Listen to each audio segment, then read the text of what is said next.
All right. So let's get started here. Just introducing myself real quick, Ken Hall, principal at DeepWork. DeepWork's an early stage venture firm in Orlando. I'll be your humble moderator today. So first, just want to thank everybody for joining and thank Sal obviously for his time. If you're not a member of the Orlando tech community, obviously we welcome everybody to look into joining OTC in education sessions like this, and helping support more founders, and just the innovation ecosystem in general is obviously one of our focuses. So just quick mention of some kind of upcoming things. We'll be doing more events like this, but we also have, as David had mentioned, this tenX takeover downtown on June 22nd. We have over 700 people registered for that event. It'll be downtown Orlando, so keep an eye out for that. Register, get down there if you haven't seen that yet.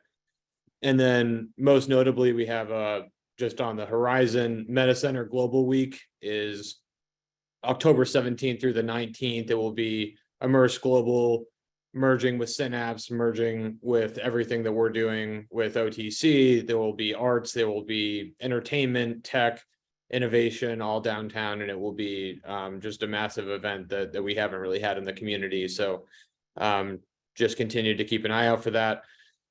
And then I'll also say, there's 40 something people here. If you have an event to plug, just put it in the chat. Scott just mentioned A Million Cups tomorrow.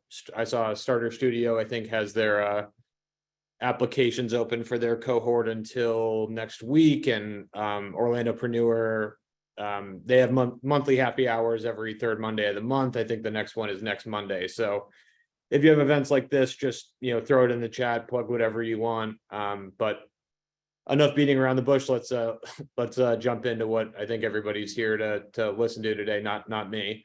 So today we're joined by Sal Rehmetullah, who's co-founder and former president of Stax, which is a $1 billion fintech company headquartered right here in Orlando. Sal graduated from University of Florida 2010, moved to New York City to work for Morgan Stanley and Deloitte, and then moved to San Francisco to work for Anaplan as one of the first 50 employees of that company, which is now a publicly traded $1 billion company.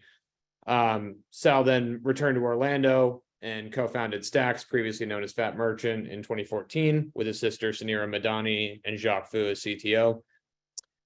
Fast forward to today, Stax is valued at over $1 billion, has raised over $300 million in capital, processed over $30 billion in payments, and been recognized by the likes of GrowFL, Deloitte, Forbes, and Money Magazine. So Sal himself has been recognized by Ernst Young as Entrepreneur of the Year in 2021 in Florida, received awards from Orlando Business Journal, and also a council member at Forbes. That's quite the resume, so hopefully I didn't miss too much there, but let's just start with the softball question. Sal, for those that don't know, what is Stax? Well, first of all, thanks for having me. I'm really excited to be here and meet so many new faces.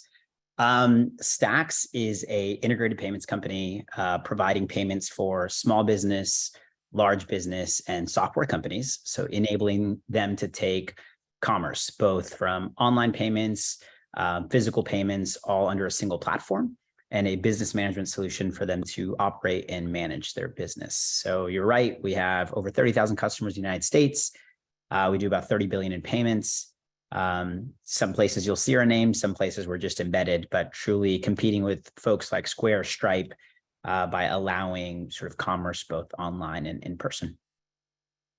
Awesome. And maybe just as a follow-up to that, beyond just the tech and the product, I know, culture and vision and mission and all that has been super important to you and Suneera in building the company. What do you think Stax you were aiming out to set from that perspective beyond just the tech and the product? Yeah. We started off in 2014. But you have all these founders. We didn't sum up to be a $1 billion company. I think we saw a problem in the industry where there was lack of transparency when it came to payments. For anybody that knows it, it's a black box industry.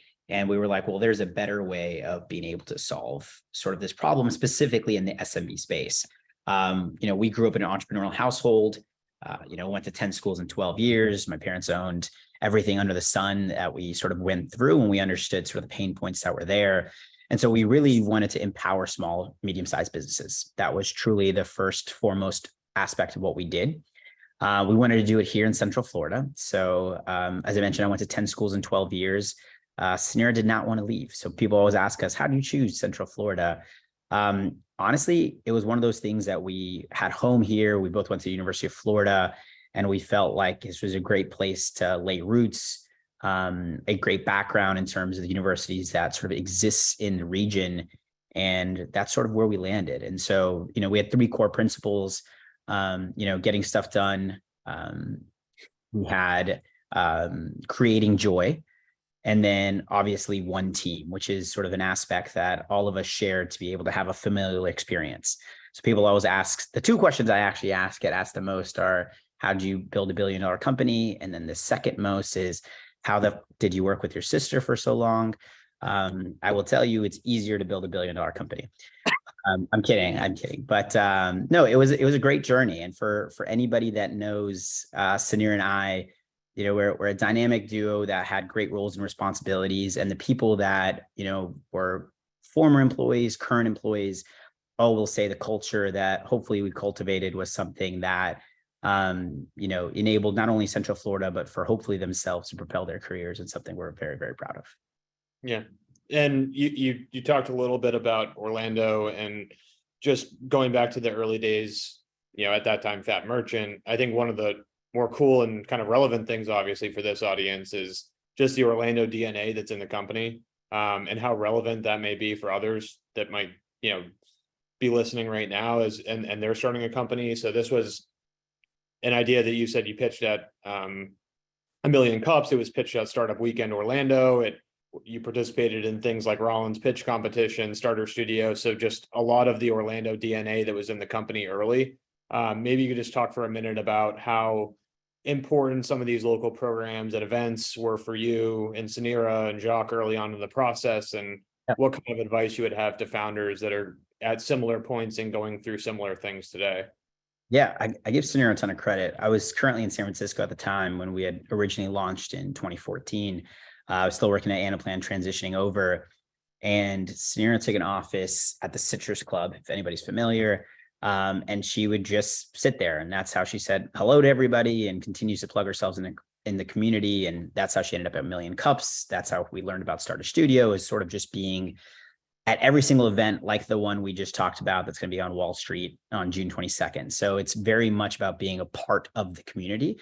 So that was sort of the first and foremost aspect. So we started off, we were one of the first companies, I'd say, at a start that actually had revenue. We were able to win some customers. A lot of it was knocking on doors and being able to execute one by one.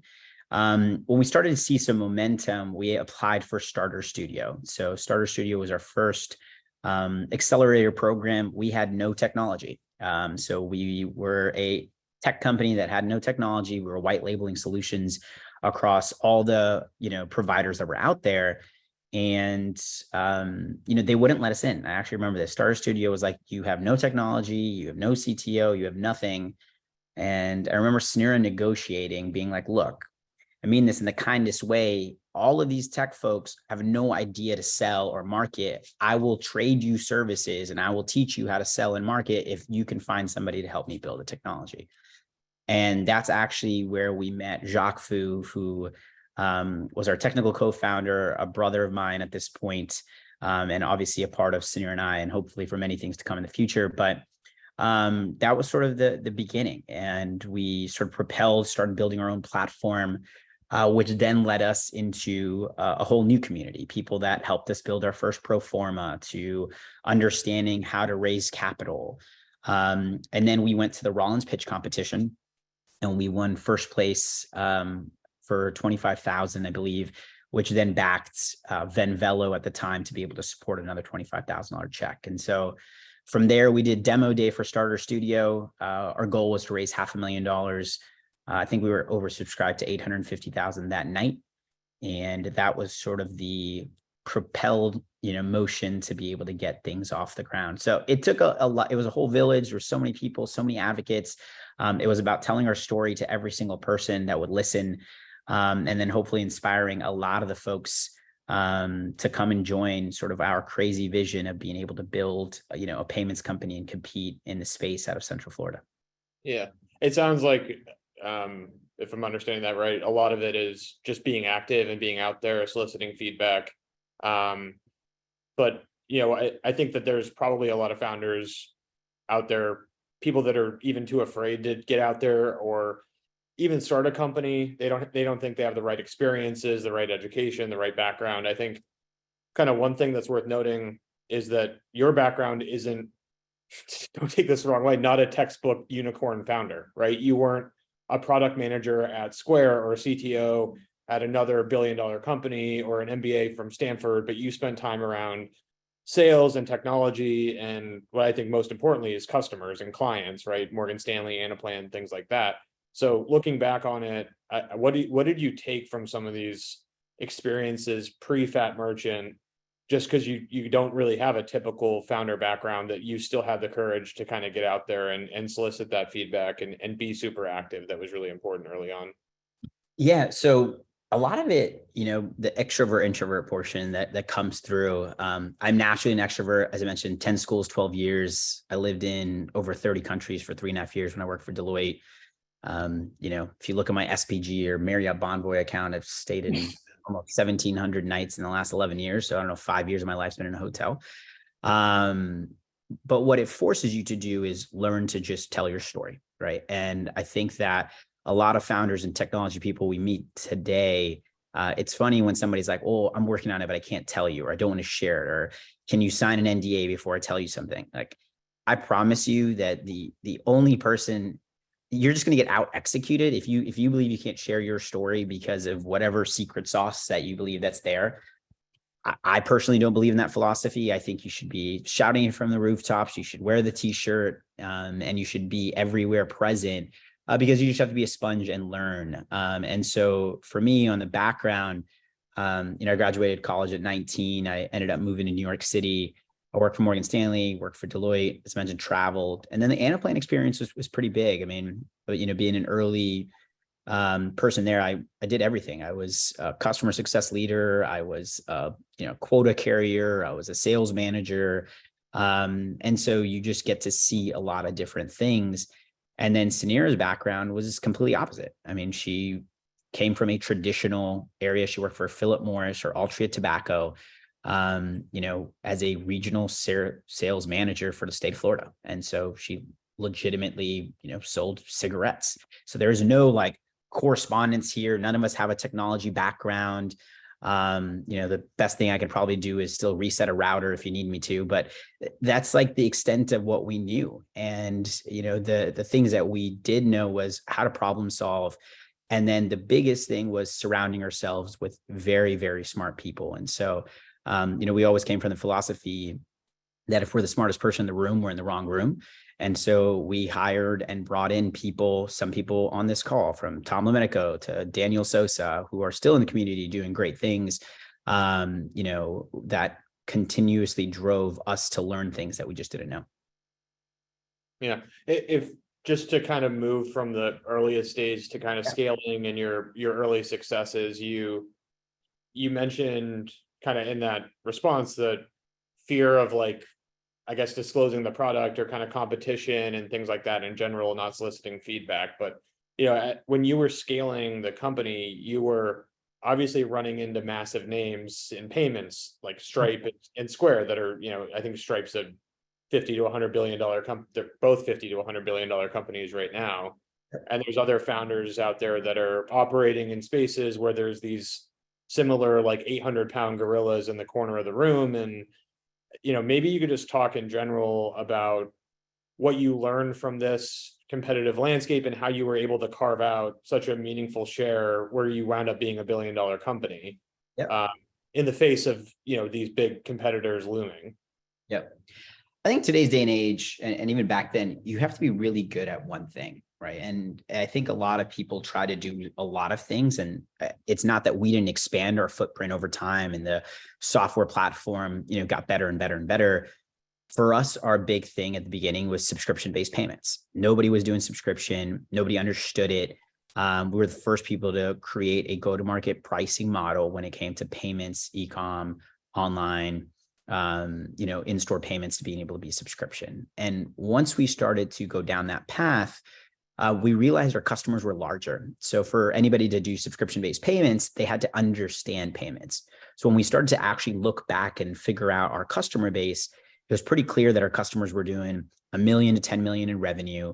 They had multiple ways that they were taking payments. They were coming to us for cost savings and then obviously customer service, but we had all of this data that was all there. And so that was sort of the first pivotal moment for us where we realized that these small to medium-sized businesses were still sophisticated. I mean, they had a QuickBooks, account, they had a Zoho, they had a MailChimp, they had something that was running their business, but they weren't big enough to go buy SAP, Oracle. They weren't spending a ton of money here, but they needed an operational system. And so what we developed, if you're familiar with something like mint.com, for personal finance, that's basically what we built on sort of the business side. So we integrated all the which ways that they would take payments into a single platform, brought in the top 10 business management solutions, and that's how our product evolved. And so that was the first real, aha moment that, we were actually backed by Deep Work Capital, Vinvello in the community, Arsenal, which was our first $3 million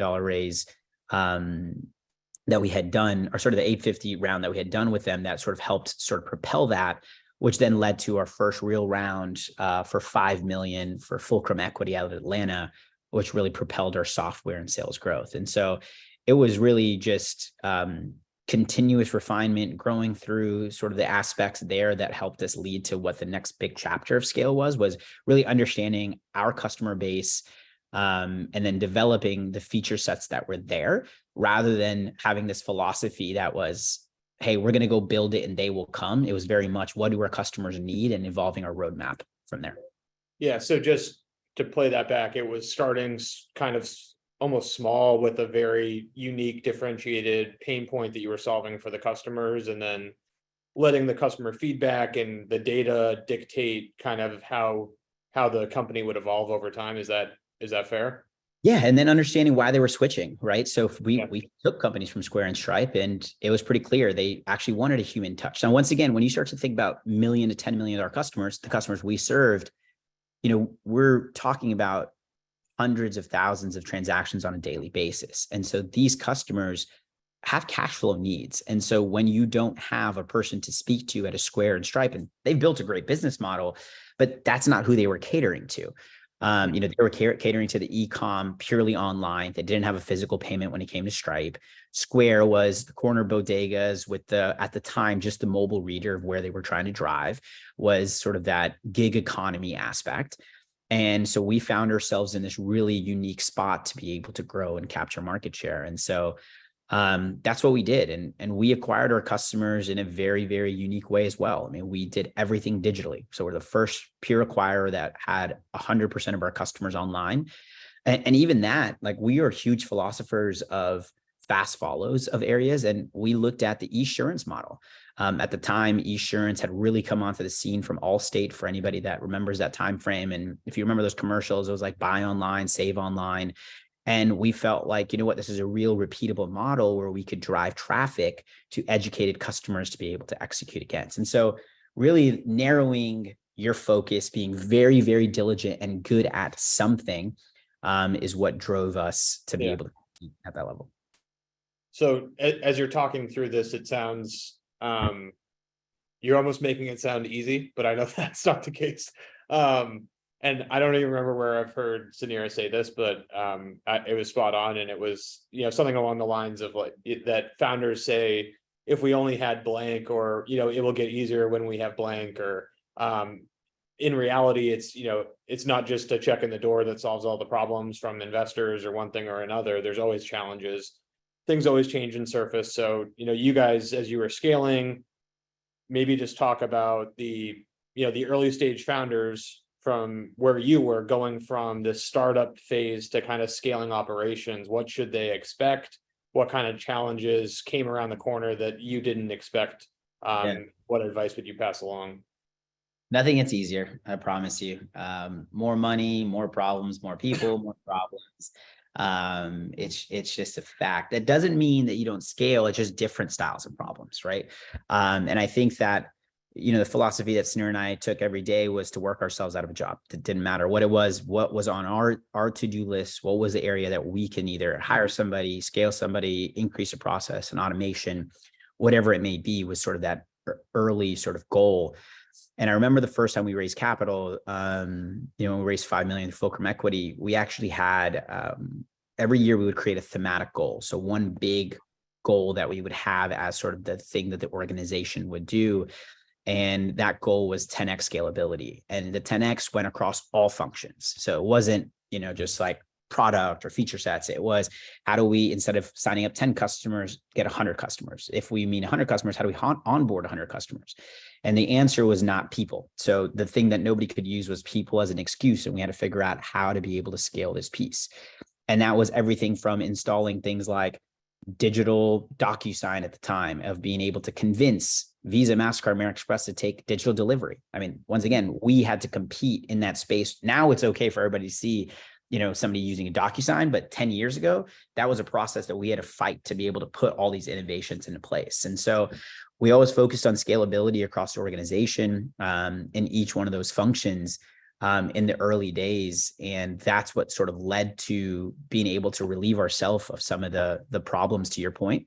But the problems are just different. Once you bring on investors, there's KPIs, and how do you measure and manage the business? And you start to enter cash flow needs, and more customers you have, your customers have challenges. And how do you keep them happy while making sure you have net new customers through the door? How do you prioritize product roadmaps that are each one of them? And so each one of these things start to create sort of swim lanes for you to be able to allocate your time, bring on the right resources to be able to help you, and then take the help, right? So going back to the same philosophy I said in the beginning, which is, if you're the smartest person in the room, you're in the wrong room. Just continuously, whether that's advisors, people, or, you know, hiring, bringing on people to help enable that next step for you to think differently than what you're doing, sort of help that next big chapter for us in scale. And one thing that I didn't hear you hit on was culture, right? And, you know, I know that was super important and unique, because you founded the company with a sibling, right? So, Yeah. and maybe you can talk about even some of the stats around the hiring growth, because I know it was crazy. And then how you attempted to maintain a similar culture, or even just scale culture despite this rapid growth, and going from, you know, single digit employees to hundreds of employees. Yeah, no, I appreciate calling that out. You know, I don't mean to not mention it. I think it's just so ingrained in the way that we operate. And so it's not something that we try to like particularly call out. For us. Culture doesn't come by putting a pool table or a keg in sort of the room, right? And so that's not what it is. It's truly, you know, has to be just walked in the halls and done. And one of the big things was, obviously, we were a data-centric organization. So we made sure that we culturally understood our business, and everybody across the organization understood it. And so that led with pure transparency. So we would hold weekly all hands, and everybody in the company would come through every day, 4:00 at Friday, you know, and we would get some beers and do the thing, but we would talk about the week. How did sales go? Operations go? And I'm telling you, we did this when it was, so 2014, it was 2 of us or 4 of us. 2015, we ended with maybe 27, 2017 or so, 130. 2020, we're probably at 250. And then 2022, 23, when we left, we're right over 400. And so, you know, that scale wasn't just in Orlando. We have offices in Orlando, Chicago, Vegas, Dallas, Atlanta, LA, Ottawa, Canada, as we went international. And so being able to carry the culture was something that had to be purposeful. And we created an environment where people truly understood the main goals that the organization cared about. and everybody was empowered to be able to drive that impact. And so their jobs were to be able to leave that, but all the cultural values had to coexist. It wasn't just getting stuff done. You had to do it in a way that created joy. So it's not like be an asshole to your teammate because you got it done. You had to be able to figure out a way to be able to utilize all sort of the pieces to make it successful. And that's sort of what our big time was spent on was, Suneera was a huge, huge advocate of spending an inordinate amount of time here, which paid dividends. If anybody hires from anybody from Stax, you will see that DNA that's ingrained in them. We were curious people that even hired, for anybody that's ever seen Billions. I think her name was Wendy in that show, if anybody's ever seen it. We had Laura Gallagher. So she's local to the Orlando community. We hired her since we were 4 people. So everything from coaching one-on-ones for Suneera and I to organizational coaching to being able to have not only just cultural values, but very clear defined goals, OKRs that all progressed. And you don't have to have all of it day one, but you need the DNA that those things are important. So, if you're a 4-person founder, don't go, build out OKRs tomorrow with every single comp plan measured, but you should be thinking about the major goals that are important for you to be able to drive that. And as that evolution happens, how do you make sure that then you train your trainers and empower your leaders below you to be able to grow that? And so at the end of the day, that was a reflection on Suneera and I that, we valued on a daily basis. And it's something that we really believed helped us scale over time in the organization, because all of our customers, which would be our employees, always did the right thing. Yeah. So let's shift gears a bit and just talk about raising capital, because you mentioned it a couple times, and I actually recognize some names of people that are raising capital right now. So this is a relevant topic for some people here. I think you've raised over $300 million in capital, yet there's this kind of perception that, throughout Florida and throughout the South, companies are just unable to raise capital. So, how did you crack that code? What advice would you have to founders? And do you think that this is kind of a myth in 2023 that you can't raise capital outside of the major tech hubs in 2023? Look, I'm not going to say it was easy to raise capital. There are a lot of things that, at the end of the day, you have to get in front of the right people. And, Suneera and I are Muslim, brown, female CEO, and the rooms that we always walked in weren't the same rooms that they look around, at some of these other areas. So I will not say that these things weren't uphill battles. I remember twice Suneera tried to we raised capital with Suneera being pregnant both times.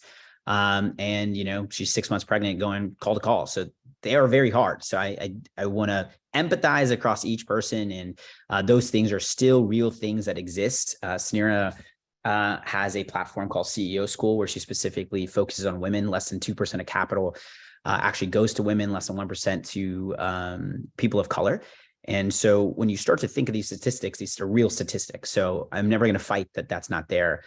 The things that drove us to be successful, though, we're making sure that storytelling is something you learn. And so you have to be able to be a great storyteller of your business. And that's not wildly like, oh, we're going to be the next blank, and, we're the Uber of blank. That's not what I mean by storytelling. It's tying your metrics, the way that you drive your business, alongside of where the vision of the company is, and something that anybody can look at from our pitch decks to our board decks from day one. And you can ask any one of the investors, we were light years ahead when it came to sophistication of our presentation. And I will never forget it. One of my mentors, Gil Friedman, is probably 2015, 16. He asked for my board deck, and he called me, I swear. And he goes, "What is this deck for fucking Chuck E. Cheese? Literal bits." And I was like, fuck, okay. And it sort of taught you that, and he was running a $600 million company at the time. And it ingrained like, oh, you know what, there's a way to professionalize. And there was a way to be able to grab the direction that we were going. being able to highlight the key things and then being able to tell that story. So if that's product expansion, that doesn't mean you have to be doing 1 to 5 product expansion tomorrow, but you have to show that you went from 1 to 1.2. And if that means that you're raising prices, it's not about the total applicable market, it's how you're starting to penetrate it. And so it was tying those pieces with data. And once we started to do that, most investors got very excited because Suneera and I are dynamic personalities. If you ever get to meet us, feel free to come say hello. We enjoy a good beverage. We're happy to do the dinners. We're fairly vocal. And so, we like to have a good time. So I think likability factor also plays a big role. And we sort of had that portion down. And then we were passionate, right? So anybody that ever met us, would leave the conversation feeling energized, and that aura around us then depicting with financial data and our story collectively made people excited. And I think that for us, it was also about being a full platform, right? We weren't a singular product. We weren't just solving one thing. There was growth and something that has to be there. And then lastly, I'll say is you always have to look at who the investor is, right? So what have they invested in? Do some time to understand that conversation. What's important to them? How are they thinking about their fund life cycles? What are the styles of checks that they do? What is the size of investments they usually do? And how can you help enable that? And we tailored each one of those stories to those styles of investors to be able to then depict and have that conversation. And so do I think it's easy today? No, but I don't think it's harder than it was back then. I think it has gotten easier, but you still have to do the work. And I think there's capital in these regions, in these areas, if you put yourself out there consistently having a conversation and then applying feedback. And that's the last one I will say, which is every time you take a conversation with any VC partner, I promise you, they wrote down everything you said. They have their own CRM systems. They legitimately write when you're like, oh, I'm about to close this deal, or I'm about to do $2 million. And then guess what? The next time you have a phone call, they're checking back to their notes to see if you achieved that goal. And so when you get a piece of feedback from a VC being like, you should think about doing X, do it. 4 or 5 weeks later, follow up being like, hey, Ken, we had that great conversation. Thanks for the idea of Y. We were able to apply it and saw a 2% increase. They fall in love with you, right? All these people want to be able to be needed, heard. It's just general human psychology, and they want to be able to help entrepreneurs that are coachable, moldable, and want to win. That doesn't mean you can't push back. That doesn't mean that they're always right. I'm never saying that, but you have to be able to be ones to listen, understand, and then be able to grow with. And so that's probably the biggest advice I would give you is be out there, continuously seek feedback, tell about your business, and be okay with receiving hard feedback, right? Like that's just the reality of it. Like we've fought, we've been wrong, and we've been right, multiple times. And so I think that when you're in the business, you can have blinders on of what you're doing, but outside perspective definitely helps. And so that's probably the short order answer for you. Yeah, I mean, the putting in work and personalizing things with investors is important. And I've talked about that a lot, that the number of emails that we get that are just copy and paste, dear sir or madam, can I have $5 million for my startup? It's pretty difficult. So definitely couldn't agree more with that. And that was a lot on kind of the pre-investment, right? Those discussions, the presentations, things like that. But as we were talking to before we kick this off, like I think one thing that's interesting about both you and Suneera is that at the time it was really there wasn't a lot of maybe any billion-dollar venture-backed typical technology companies from Central Florida, maybe even Florida at large. So there wasn't a lot of webinars or discussions like this. There weren't a lot of local people to sit down over coffee or a drink with to talk about these kind of challenges. You even talked about Suneera with CEO School, right? Trying to share this advice with founders moving forward. So I guess after the raise, what did you not expect after raising capital, kind of post close, and what advice would you share to founders? What do you wish that somebody had told you prior to you raising outside capital? You don't own the business. I could tell you that. So that's one. Each phase is different. So I'd say each one was very, very different. The first time we raised capital, I don't know if this story is public, but we had an offer for $17.5 million to sell the company. Most of the Orlando community had only been in for maybe 14 months.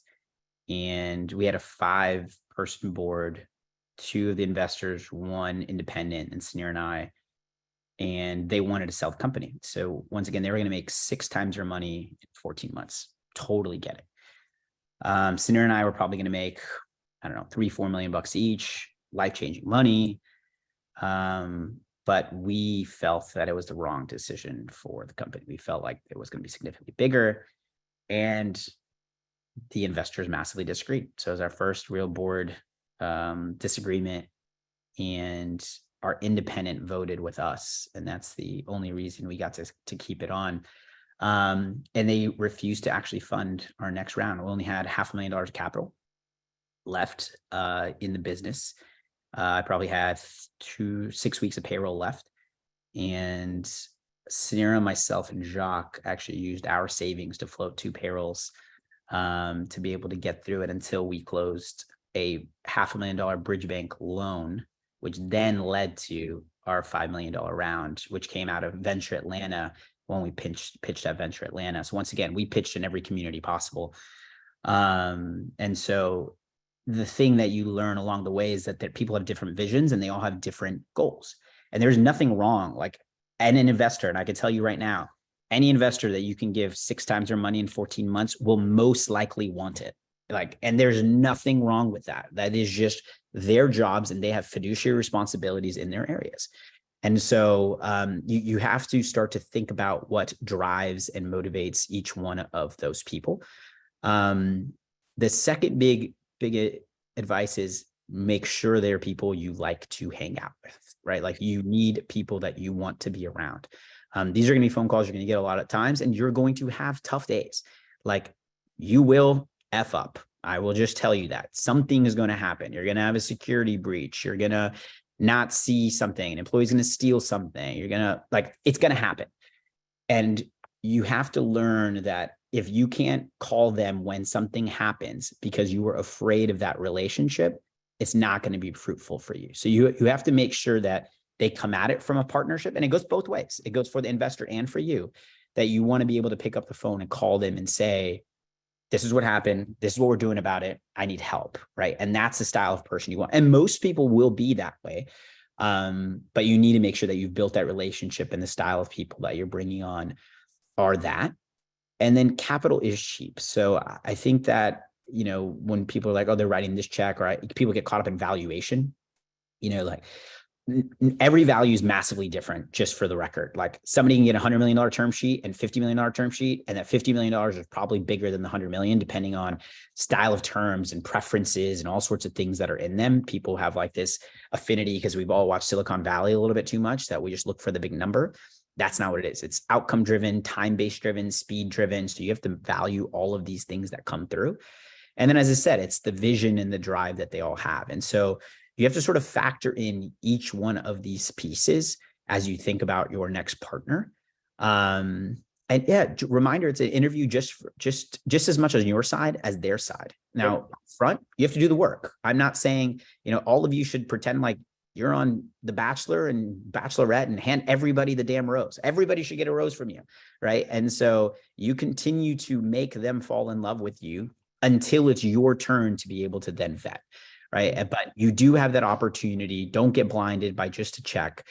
You want all of those factors to be there, the right governance to be there, to make sure that your portion will be successful over time. So yeah, I think the advice is more just, you know, it's not what it looks like in the movies always. It's going to be harder than it looks, but it can be a lot of fun. And so if you find the right partners to get on the bus with you, it can be a great, great ride.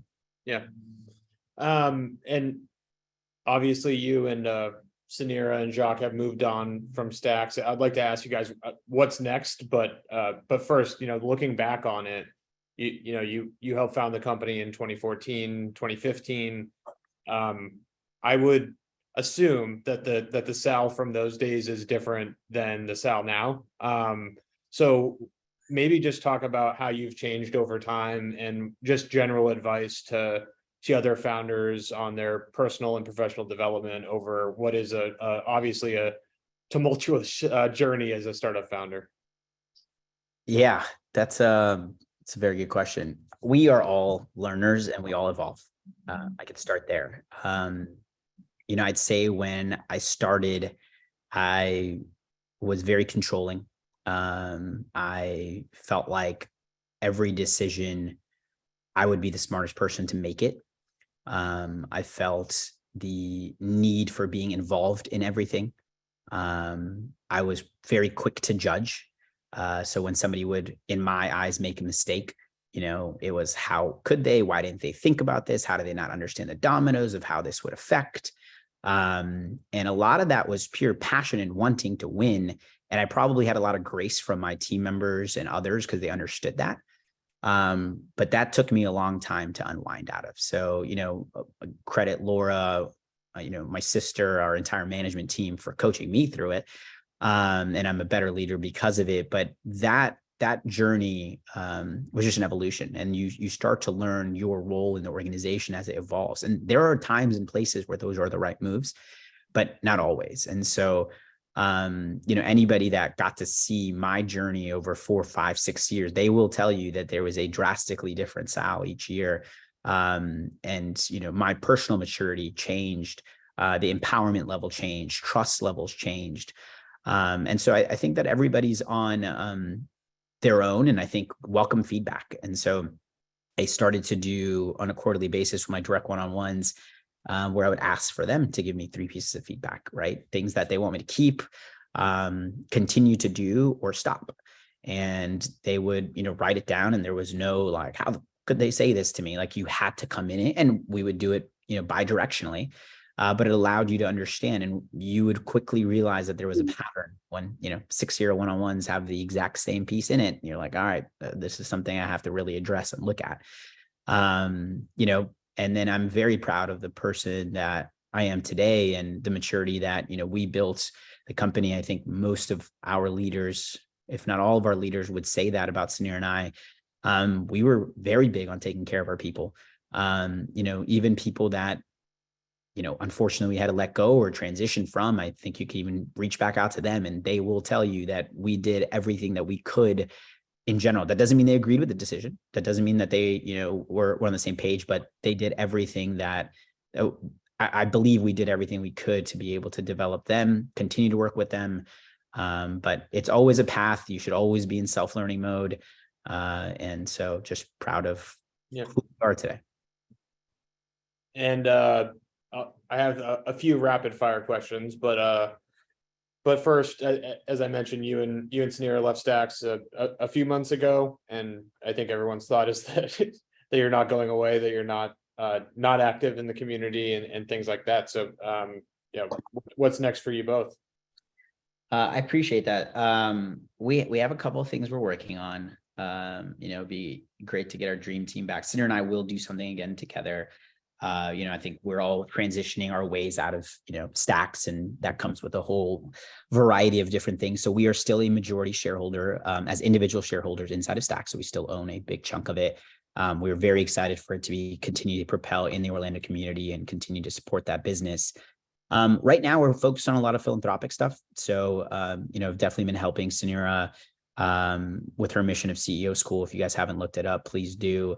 As I mentioned, it is a full platform to really help female entrepreneurs drive capital and being able to run and sustain a business. I think her philosophy is she never went to CEO school. And so how do you learn to be a CEO? And I think a lot of that's on the job. So it's a lot of these lessons that we've learned over time. How can we continue to apply them? And then for me and, us, there are some personal projects, as I said. So we will be back. We will, do something big again. And will it be another $1 billion company? We'll see. But right now, that is something that we're just working through details on. Awesome.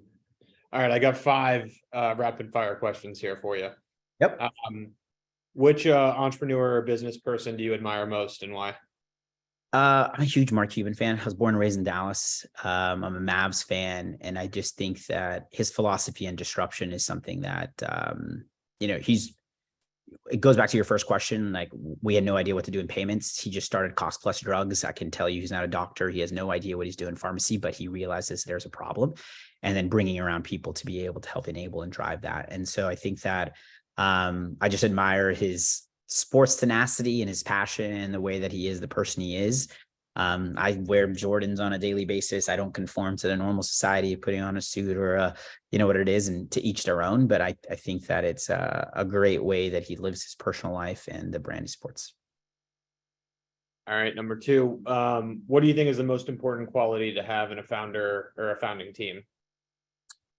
There are a couple. I think discipline is one that's really big. I think as entrepreneurs, we have an ability to kind of be erratic and being able to go in different directions. You have to execute on things that you say you're going to do. How you tangibly bring that down, though, I use the word discipline, but I think speed is very important. Like, if you get an email from somebody, respond in like 5 minutes. Like being able to be somebody that's at it, after it all the time. And as I said, storytelling, right? I think that that's very important. I think that you have to be a great advocate of your business, your area, likability, all of those things sort of encompass into this founder mentality. And you have to be slightly crazy, right? I mean, that's just what it is. Like, you have to be able to dream, you have to be able to fight through, and you have to apply the feedback. It's not like you don't, but you have to be the go person that's always championing from the rooftops. Some are crazier than others. I also put this in the chat, but if you have a question for Sal, just drop it in the chat, and if we have time, we'll try to get to it. What is a random favorite memory from the early days of Fat Merchant? It won't be from early days, but last year, I think one of my favorites, and it's just applicable for where we are today. I know we had the Pulse anniversary yesterday. I think the Pride float we did last year was one of the coolest, most fun things that we really got to do through the city of Orlando. Just to see the support, not only of Stax for within the community, but it really came down to all of our things we did as a group. I mean, we did everything from fun Friday happy hours to just building lasting relationships. I have officiated 3 weddings for Stax. I'm a registered officiant, and people ask me to do it, and it's something that I could not say no to. And so I think that the familial culture that we created, I think, just started and ingrained its way all the way throughout. Number 4, how would you describe Orlando to a tech founder who's considering setting up shop here? I think it was Orlando Economic Partnership's original slogan of, like, you don't know the half of it. I think it is what it was. I think there's such a truth in that statement. Most people that you meet have this concept of Universal, Disney, and those are great flagship areas to be able to be here. I think we have 77 million plus people that fly through our airport, and a tourism economy that's larger than anywhere in the world, maybe behind Vegas. But it is an area where I think that it's evolving and changing drastically. You have immense amount of great youthful talent, from the universities that are here. I don't think we've cracked the full nut yet. I think we're working through a lot of details of being able to do that. But I think it's an aspiring place, a great place to be, great weather. And I think that the culture is truly transforming. And it's not always about comparing yourself to other cities, but when you look around, a lot of the booms that have happened in folks like Austin or Atlanta, and all these, Raleigh, all these new big tech hubs, I think we're close to it, right? I think you're starting to see that from just the general scene of grabbing food and a drink at so many new places that constantly appear, to simply being able to drive innovation from things like the Metaverse Center and other things becoming pinnacles. You have EA Sports putting a flagship across in Creative Village. And so you can start to see people really investing their time, dollars in the community. And I think the talent is something that, in the new work from home economy and lifestyle that people want, I think that there's a huge reason to be, headquartered here. Most important question on my list. How many wins for the Magic next year? And do you think they'll make the playoffs, or at least the play-in? So I'm a Mavs fan by the definition. I am a Magic fan. I will get that out the way, but I do think they make the playoffs. I will say 47 wins, but Oh, wow. yeah, I think they might even get out of the first round. I think that same thing. I think they're actually a perfect analogy for Orlando. There's a ton of youth on that team. It's been building for a long time. I think they have a great coach in Jamal Mosley. And they have some stars that just need development, some nurturing, some patience by the community. And I think that that's what we're all giving. But as fans of Orlando, we also need to show up. And so that's a great way of saying that the city needs our support just as much as the people that are here. And I think that they're a great reflection of what's turning. And I do believe that there's a superstar there. It's been in development for a couple of times, but I think that you will start to see some serious traction. Awesome. I think that's a little high for a win total, but I'm not going to push back on that one. So just a couple of questions that came in. Is there an easy way to get in touch with you? I mean, is it reaching out on LinkedIn? Yeah, LinkedIn would be great. I have no problem giving my email address. It's just my first name dot last name. So salman.rehmetullah@gmail.com. You can shoot me a note. Instagram's probably the easiest. It's basically text message for me. So Sal Rehmetullah. You can DM me there. It's probably the quickest way if you want to get something. I'll try to tie these two together. Any lessons you've learned from failures or setbacks? And then Nick asked about, you guys have been, there was a lot of positive talk on this discussion, but there were obviously setbacks and failures along the way. So maybe just talk to the sources that encourage you to keep going despite some of the rejections, passes from investors, no from customers, things like that. Yeah, family, right? Family and friends. It takes a village, right? So people talk about work-life balance. We never believed in work-life balance. We believe in work-life integration. That is the reality. At least it was for us. I think people that want to turn off their laptop at 5 o'clock, and specifically if you're an entrepreneur, and be done, it's just not the case. Suneera and I fought. We had the conversation at the dinner table. My mom probably knew everything that was happening within the business. My dad probably knew everything that was happening in the business. Her husband, the kids, every single person knows what it is. It's because we just ate, slept, and breathed it. And I think that we just relied on the tough times to family and friends to be able to turn to and seek advice. I think that that's just the reality of the world we live in. And so I think that those were the big things that really helped us continue to drive, which is back to our core value of one team, right? And so we, as I said, we had plenty, right? We had large issues when it came to scale. We had big customers and partners leave us. We had tiffs, as I said, with investors along the way. But execution also solves all problems. And so when you don't miss a number for 8 years, I promise you people kind of stay out of your way. Yeah.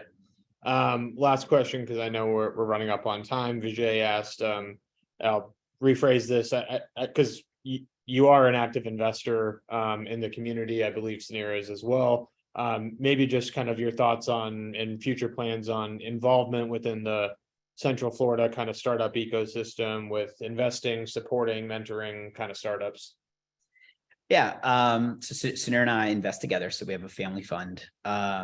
We've probably done 20 or so direct investments in the Orlando community. We're also inside of many of the other funds that you guys, pitch to in a different capacity. Look, we're actively investing. We don't love personally to just do one-off investments. We like to provide our time. And so we like to make sure that we can find people that we're passionate about. We do a ton on female investing, as I mentioned, some of the things that are just very passionate to Suneera and I both. So we try to do a lot of those things, and we want to do products and stuff that we enjoy and are proud to be a part of. It's not that we don't all love making money, but I think it's just important for us to either have causes in areas that we believe that are sort of impacting the world in the way that we want to continue to see it. And so happy to continue to see pitch decks, et cetera. We don't always do a ton of seed investing. So it's just not the spot that we believe we can add the most value. If you look at our history, where we are is really that next button of scale. So that's usually where Suneera and I like to get involved. But depending on size, we're always open to listening.